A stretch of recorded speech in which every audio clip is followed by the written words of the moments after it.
Well, in order that we not die early of spiritual malnutrition, the Universal House of Justice has provided for the perpetuation of the functions of the hands of the cause of God in propagation and in protection.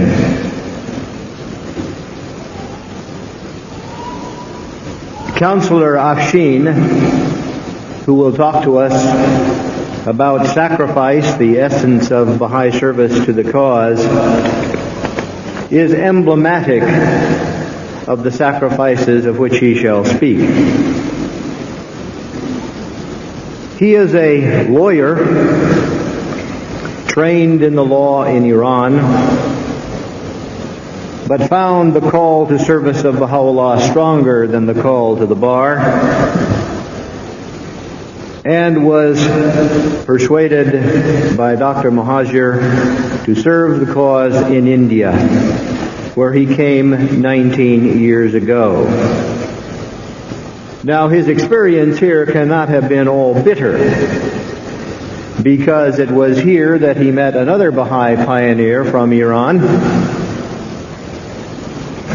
made her his bride, returned to Iran for the wedding, and then came back with her to pioneer again in India.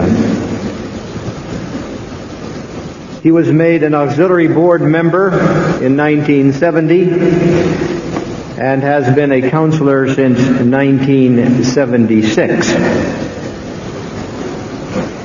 He is now at the Baha'i Academy in Panchgani. I am proud and pleased to present to you Counselor B. Afshin.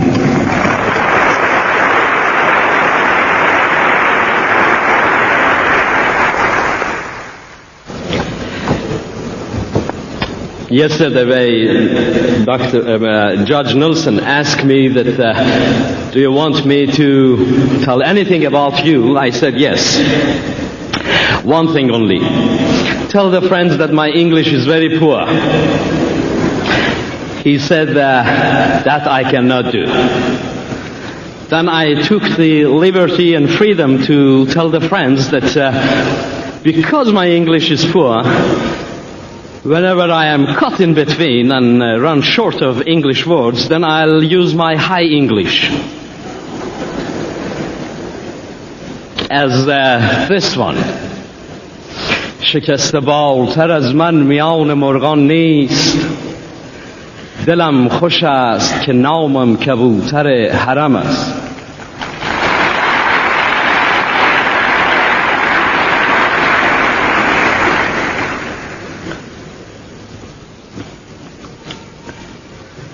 Not infrequently, but quite often you hear a question raised by the non-Baha'is and occasionally by the Baha'i youth, that if the aim of the Baha'i faith is to establish oneness of mankind, if the Baha'i is working towards establishment of unity of man, how is that during this 140 years we are going in opposite direction, reverse direction? We can see in the world that this unity, hatred, war, fight, conflicts is increasing. Then what is contribution of the Baha'i faith? What the Baha'is have done? It's just opposite of your aim. I heard in India some people say, you know, the teachings of Baha'i faith is beautiful, ideal, but it is desire. Desire is different, plan is different.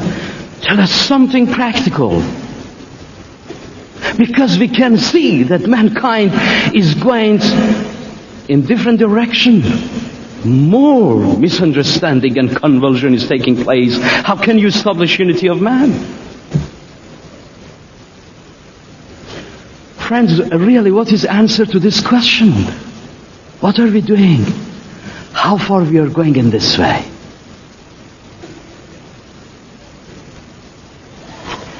We have the answer in our writings. We have in the writings of Blessed Beauty of Beloved Master, and particularly in the writings of Shoghi Effendi, Guardian, in his most beautiful book, The Promised Day is Come, Advent of Divine Justice, and so on, and in some Pilgrim's Note, version in English, both, that he explains, he gives the answer to this question. Beloved Guardian says that since the establishment of the cause of God, there are two forces, two powers released 140 years, 143 years. These two powers of moving hand in hand, side by side, simultaneously. He says one power is to remove all the barriers, all the walls and shaky pillars, prejudices, superstitions, old world order to be demolished. And the other power, he says, is for construction. To build up the world order of Baha'u'llah. He says these two powers started together and they will be ended together. Ultimate aim for both of them, the Universal House of Justice says, that is establishment, declaration of lesser peace. These two powers will work together. I tell the friends of India always, if you have an old building, small, tiny, dirty, old building, and you are planning to construct a huge, mighty palace in place of it. You have the blueprint in your hand, and you want to construct that palace in place instead of this small hut, this building. What's the first action? What's the first action? Naturally, destruction. Everybody knows, even a schoolboy knows, that you cannot construct a huge, mighty 175-story building on a shaky wall and single room. You have to destroy it, pave the way, and then construct your palace. Therefore, destruction is part of construction. Destruction is beginning of construction. No construction without destruction. You call it major plan, or as Beloved Guardian calls it, plan of God for destruction, paving the way, removing all the barriers. It's major plan, it's plan of God. And Baha'i is also responsible for construction. One pillar is removed, another one to be erected is our job. Beloved Guardian calls it plan of the Baha'is. Both of them are from God. One source. Destructive power as well as constructive one. Both are from God. Let me put it in this way. Beloved friends, whatever is happening in the world, either minor or major incidents, visible or invisible, whatever is happening in this world is for the cause of God and because of the cause of God.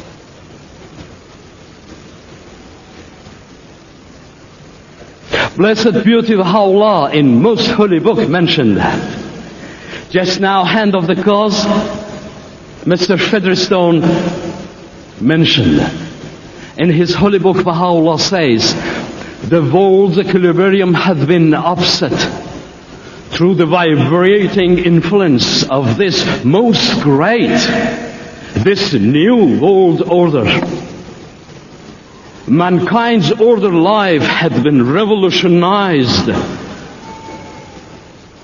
Mankind's order life had been revolutionized through the agency of this unique, this wondrous system, the like of which mortal eyes have never witnessed.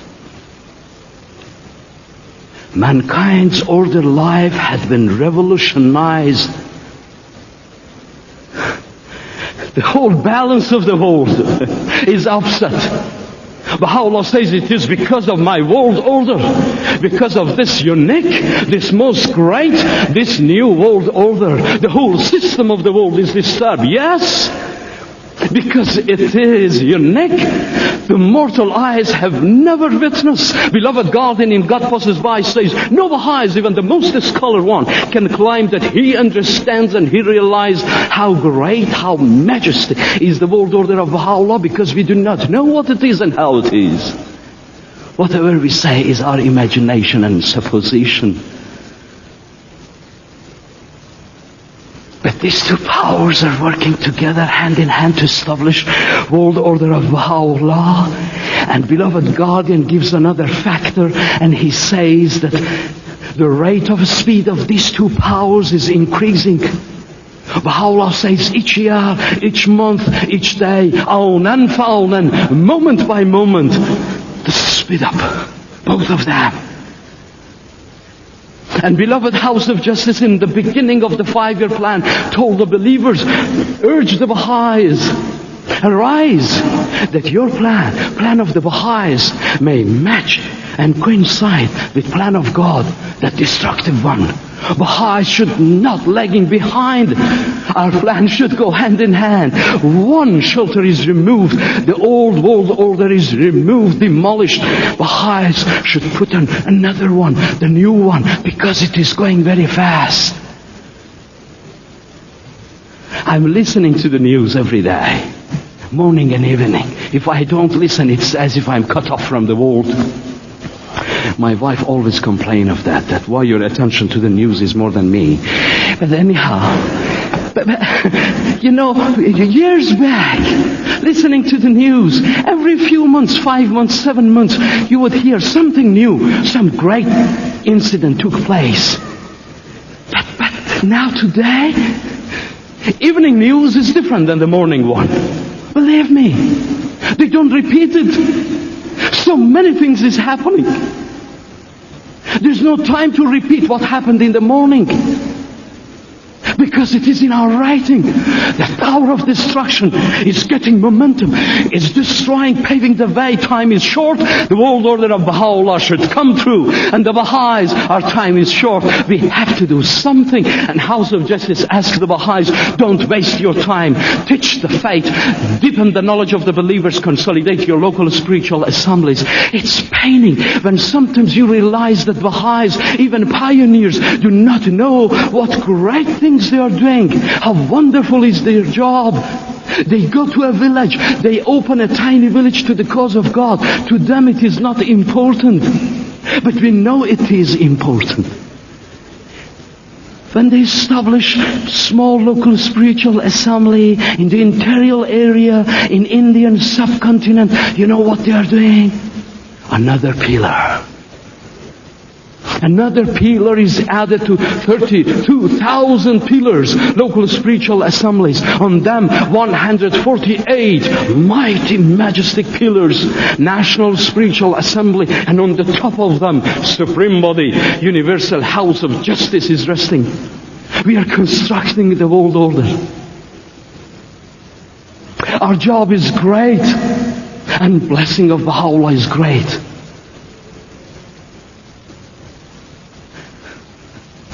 It was the beginning of the 5-year plan.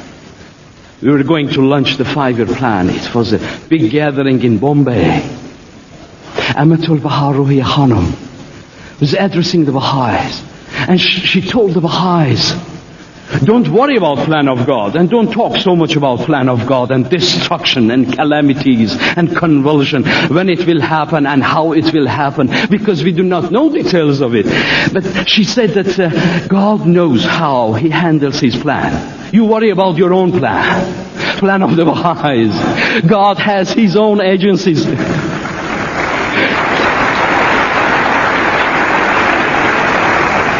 How wonderful it was.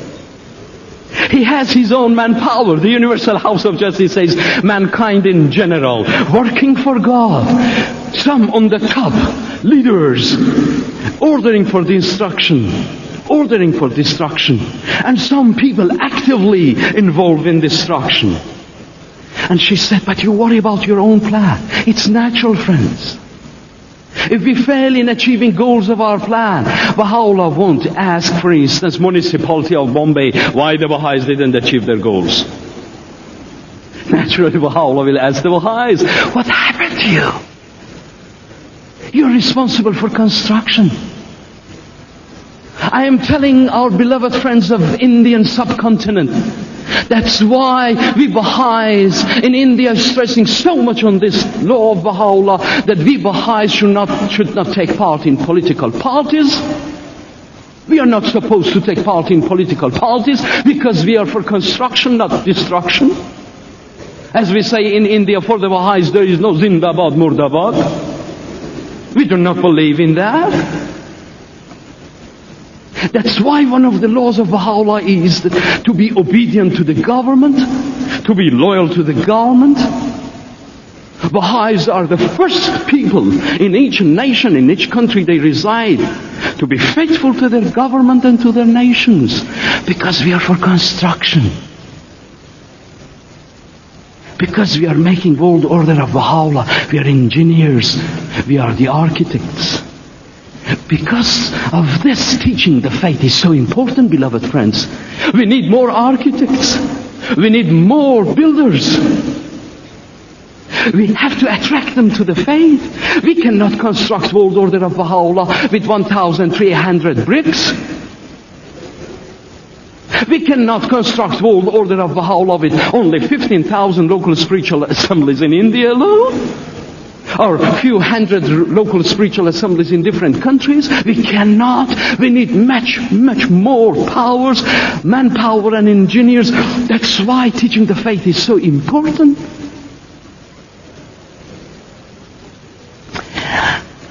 Let me tell you one thing more, friends. Did you ever see, when destruction is taking place in our daily life, some people gather and watch, they observe. They're not involved in destruction. They are neither ordering nor indulging in it. But they like to stand and see. You see it in India particularly. We say among ourselves, because we are jobless, we have enough time to see it or stand and watch for 1 hour. How they are demolishing one wall and pushing another wall till it is collapsed. Sometimes you can see youth and people surrounding the building and see how it is being destroyed. And they move accordingly also when they push the wall. Excitement, destruction, excitement. And sometimes, nowadays, the situation of the world, excitement with little fear. They're frightened. Left, right, center, everything is being destroyed. They cannot trust anyone. Traveling together, but they do not trust the neighbor. Because something may happen and both of them blast and shoot up. But they see, they observe for 1 hour, 1.5 hours. Innocent observers. In the same way, you can see sometimes that there are observers watching how construction is going on. They are not taking part in construction. But they observe, they watch, brick on brick, another wall. After a few months, wow, look, new building. Last year, nothing was here, a desert. See, a new town, construction. Not that much excitement there, but it is nice to watch, to see that how construction is taking place. I hope it is not taking place in the Baha'i faith. I hope in the Baha'i faith we do not have observers. We cannot afford it, friends. The time of past that we had Baha'is only to enjoy seeing the progress of the faith. It's too late now. We have to be either constructor or we cannot call ourselves a real and true Baha'i. We cannot have observers in the Baha'i faith.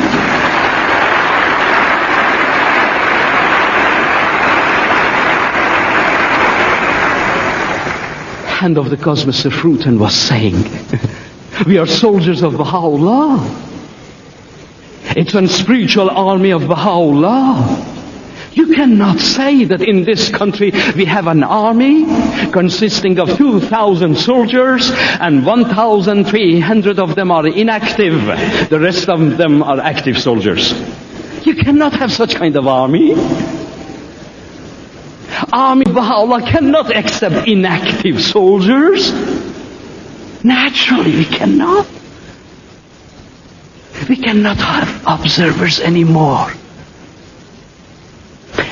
I say, we can have three categories, friends, of believers. First group are those Baha'is, devoted believers of God. They are a group of the Baha'is that they decide what to do for the faith. They say, I am ready to serve the cause of God if the Baha'is realize that I am good to be made member of the local assembly. Of course, no one will say like that, naturally, because we Baha'is are wise meanwhile. But when they give the report of the election of the local spiritual assembly, one may say, very good, very good. But we have more active Baha'is also. He's referring to himself. It means they didn't recognize, they didn't realize that I am there. They decide. They say, I am ready to serve the faith if. Condition. If it is only Haziratul Quds committee, Wednesday, 5 to 7 o'clock, I'm sorry, provided Mrs. So-and-so is not a member. But I serve the faith. I tell you, friend, that's again too late. We need other type of believers. Those active believers who say, I am at your service. I am at your disposal. Use me. If he goes to the National Spiritual Assembly of India and say, I am a physician, doctor, with this many years of experience, and the National Spiritual Assembly says, thank you very much, but you know what we need? We need a watchman for the Mashghul Askar. And he will say, really? I am at your service. That's the need. That's the need of the time. We need Baha'is, soldiers, ready to listen what the generals say. That's the time. But still I go further. We have another category of the believers, superior, higher, top, on the horizon of devotion. They don't want name, they don't want position, no station, no fame, nothing. Absolute sacrifice. Absolute sacrifice.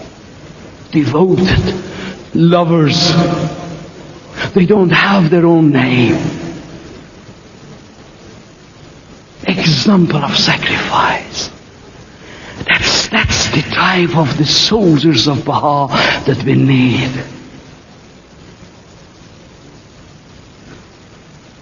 Not only sacrificial services, but beg Baha'u'llah, beseech him in their prayers. Enable me to sacrifice myself in thy path. I don't want any name. Follow beloved Master Abdul Baha. That type of believers. I call them true lovers. True lovers.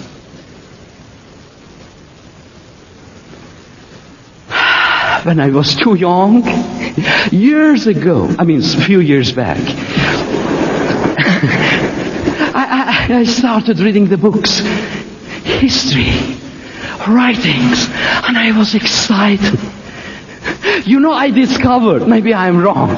If I am wrong, please, friends, don't correct me. I was thinking that, discovered that in the history of the faith, we have two types of believers. Even in the writings, tablets of Baha'u'llah, Abdul Baha, we are divided into two groups. One group I discovered are wise people, wise Baha'is, everything according to the wisdom. Intelligence, calculation, considering consequences, result of it, effect of it. Why? 101. Why? How? Very good. They're wonderful. I call them wise people, ughalaء. And we need them really. They're wonderful. And then in the other hand, lovers, true lovers. And I discovered that we have several tablets addressed to them, to the lovers, in different tone, different way addressed. To people like me to be very wise or trying to be wise, it is addressed, oh friends of God, Yaran Elahi. Oh believers of this great dispensation, oh thou friends of Baha. Yes, wonderful station. The aim of life is achieved, friends of God. But then I discovered there are other group. They are called lovers. Oh, devoted lovers. Oh, true lovers of Baha'u'llah. Even sometimes, beloved Master and Guardian called them true lovers. May my life be sacrificed for them. May my life be sacrificed. Lovers. This is highest. This is horizon of a station that a believer will reach to. We need true lovers. I always tell my beloved friends in India, our relationship with Baha'u'llah is not simply and merely relationship of the master with his students. It's not relationship of kind father and children. It's not relationship only of creator and creatures. No, it's much, much beyond that. Our relationship with Baha'u'llah is simply one word, love. He is beloved and we are lovers. One relationship only, love. He wants us to be true lovers. And he calls himself, I am the beloved. And in his hidden word says, I am the only beloved. And I want to be the only beloved. No one else.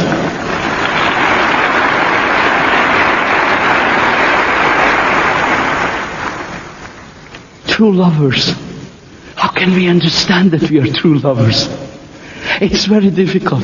My Baha'i teacher, when I was in the cradle of the faith, used to tell us it's easy to find out so many measurements we have. If you have fever, you put thermometer and you understand.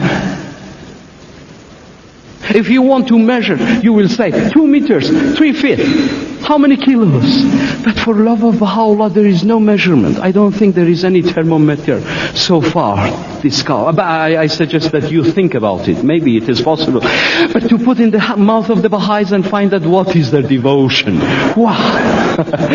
We don't have really. He was telling us it is so difficult. Even to judge about our own devotion and our faith is difficult.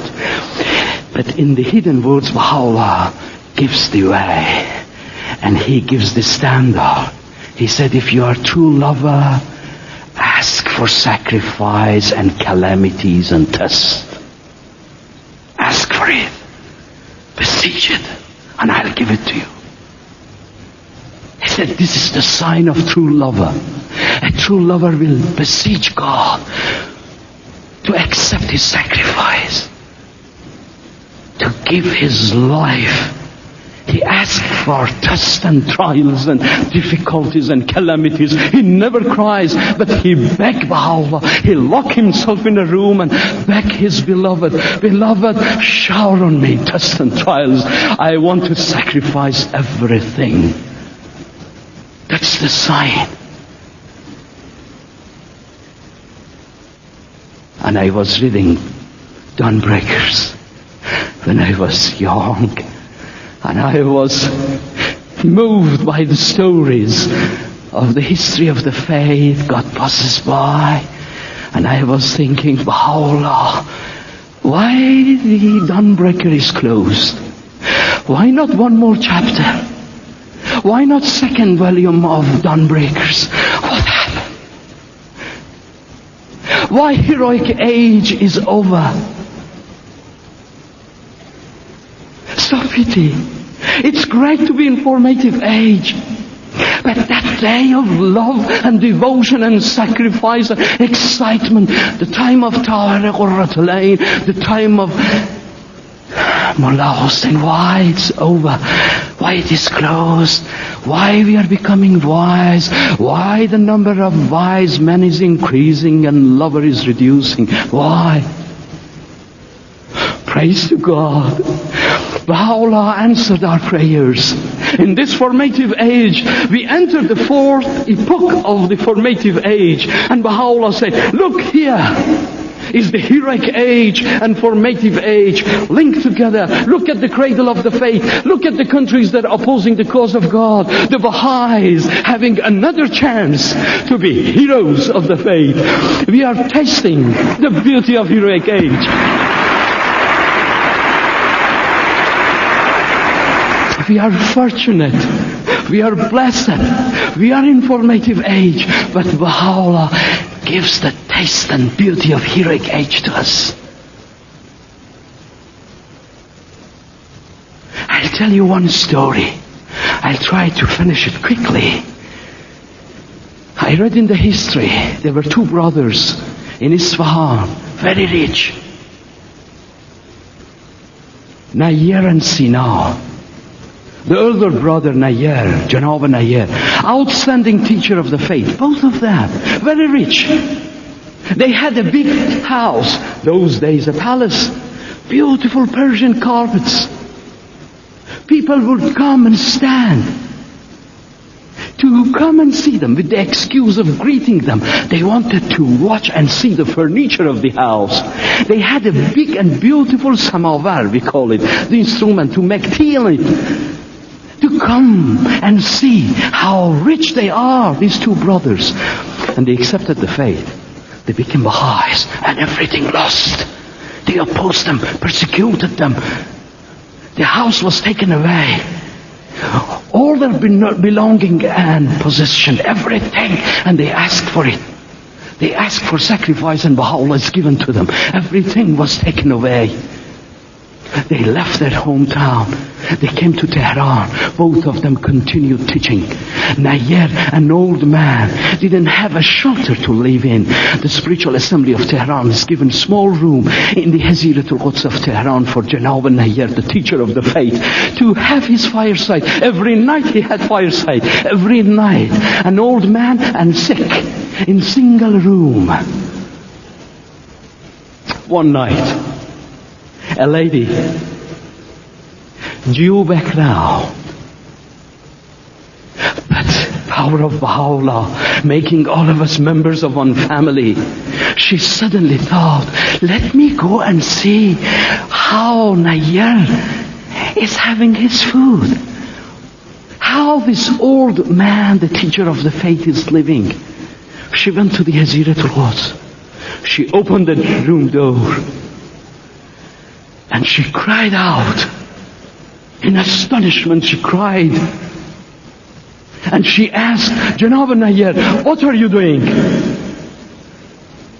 Because she saw Nayyar having a piece of old dried bread in his hand, breaking it into small pieces, putting in a glass of water and eating.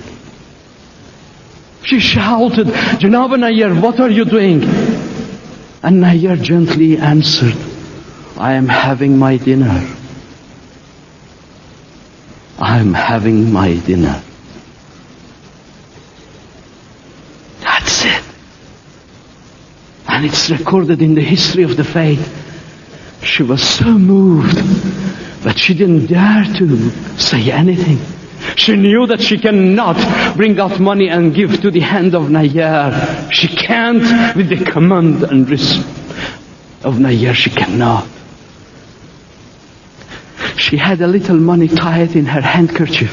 She removed it slowly, without Nayyar noticing it. She pushed it under his pillow, with the hope that Nayyar will see it and take it and use it. After a few days, Janab Nayyar passed away. Baha'is came for funeral. She was the first one to rush to the room She removed the pillow to see whether Nayyar has used it. To her astonishment, the money was left as it was. Not a penny of it was used. Not a penny of it. Maybe Nayyar didn't need it. Maybe Nayyar never saw it. Maybe Janab Nayyar didn't want to touch it. Maybe he didn't want. And he left this world with absolute detachment and sacrifice. We had these kinds of Baha'is. Praise to God. Number of devoted believers is increasing. I tell you, friends, the last story. 6 years back, I came to Delhi. Mash'al Scar Committee told me that you are going to meet the man who donated the site for the temple, Ardashir Rustampur, a Zoroastrian background Baha'i. Tell him that Mash'al Askar Committee is inviting him to come and see that the work of Mash'al Askar is started. The house of worship of subcontinent is established. He has given whatever he had. I met this gentleman in several occasions. He told me that when beloved guardian permitted us to buy the site for the temple, whatever I had, I have given. I sold up my shop even. And he said before that, whatever was in the counter, the small box I had, I collected, I went to the bank, withdrawing everything, and I have given to beloved guardian. And I said, this is for the temple site. And he accepted it with blessing. And he is the only man who bought this land, Ardashir Rustampur. And he was absolutely illiterate. He couldn't read and write. He couldn't read his name even. He couldn't write at all. But devoted, strong pillar of the faith. And beloved guardian accepted his donation. They told me in Delhi, when you go and meet him, first you present this beautiful wall calendar, picture of temple on it. Give it to Mr. Ardashir Rustampur and tell him, please come to Delhi, you will be our guest. We pay for your return ticket and you will be our guest in Delhi. But come and see how construction of the mother temple of Indian subcontinent is started. I accepted willingly. I went to him and I presented the calendar to him. He kissed the calendar. He saw the picture and lighted. To my surprise, he put the calendar under his pillow. I said, Janab Ardashir, this is a wall calendar. Hang it there to see. He said, no. I want early morning when I get up, the first thing I look at be the temple of India. I want to see that first. Then I told him, Janab Ardashir, the Mash'al Askar Committee invited you and they paid for your return ticket to come and see that how work is started. He puzzled for a while. He turned to me and said, go and tell them that my coming to Delhi and see the temple doesn't help the progress of construction.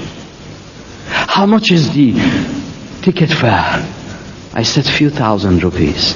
He said, tell them, give that to the temple fund, let the construction continue. My coming is not required.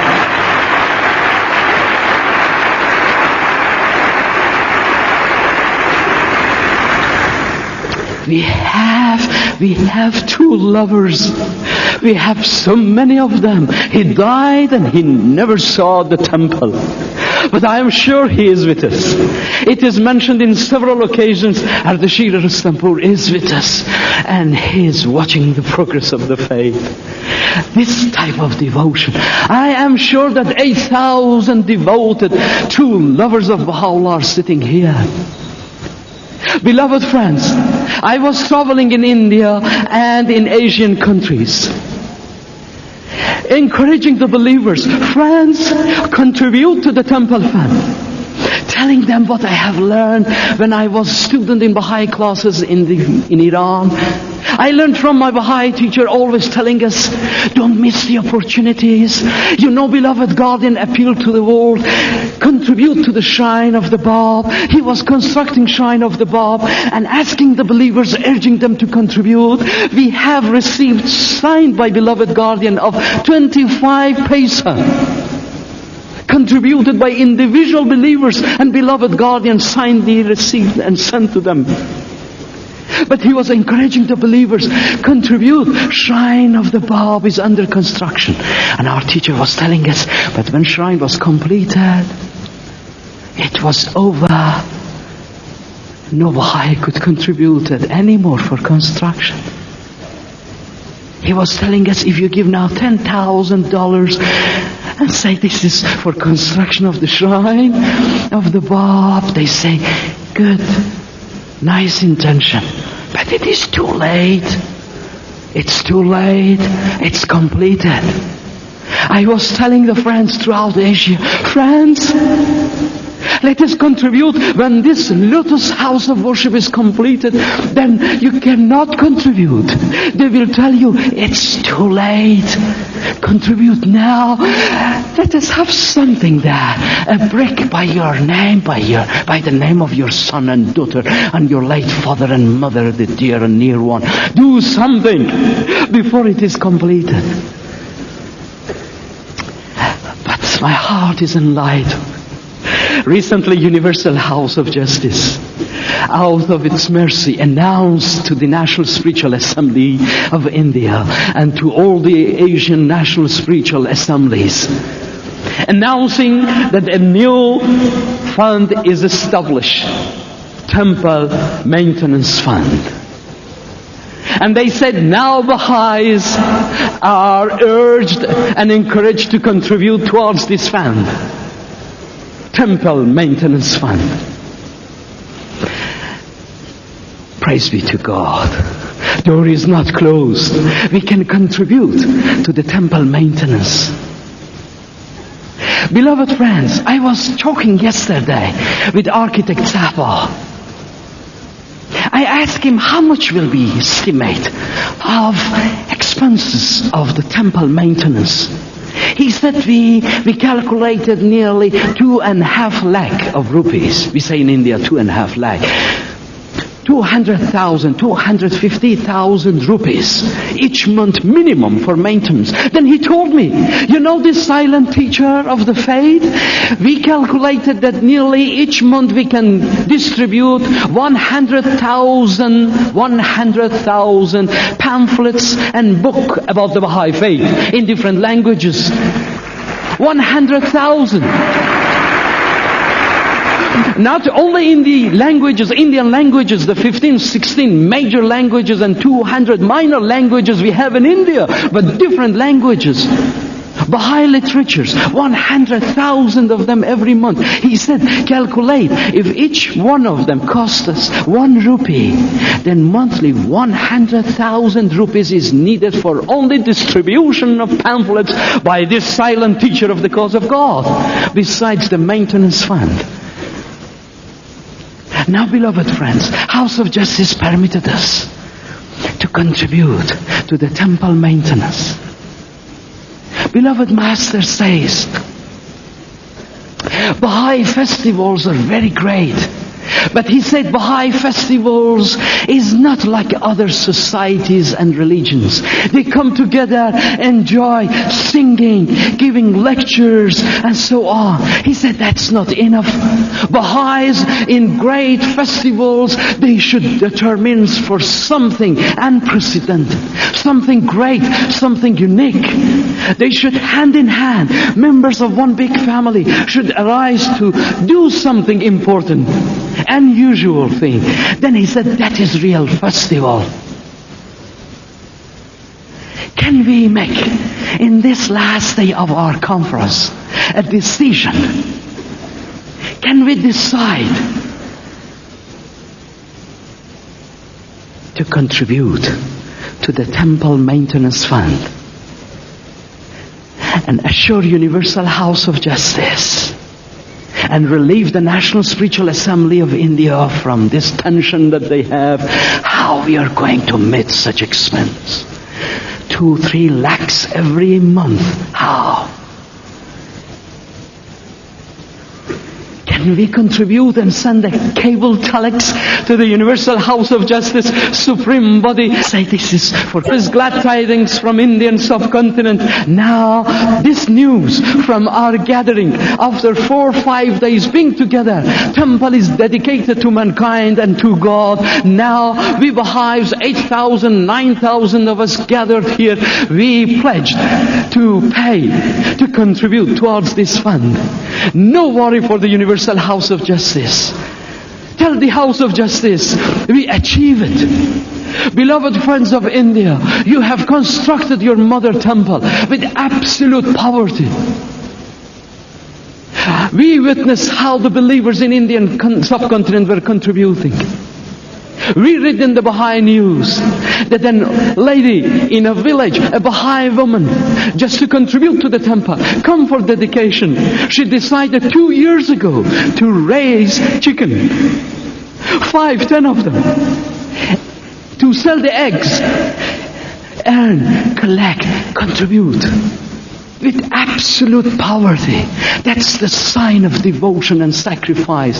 We constructed our house of worship with this sacrifice. We Baha'is only.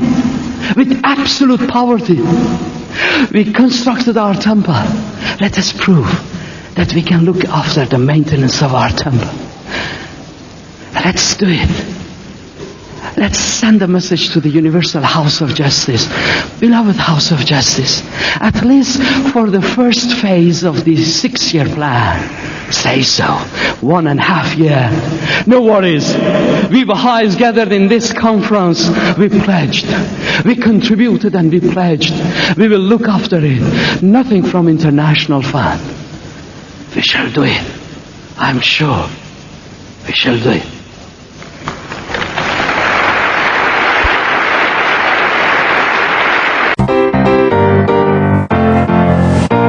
Thanks for listening.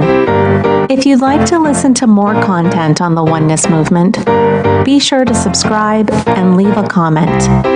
See you next time.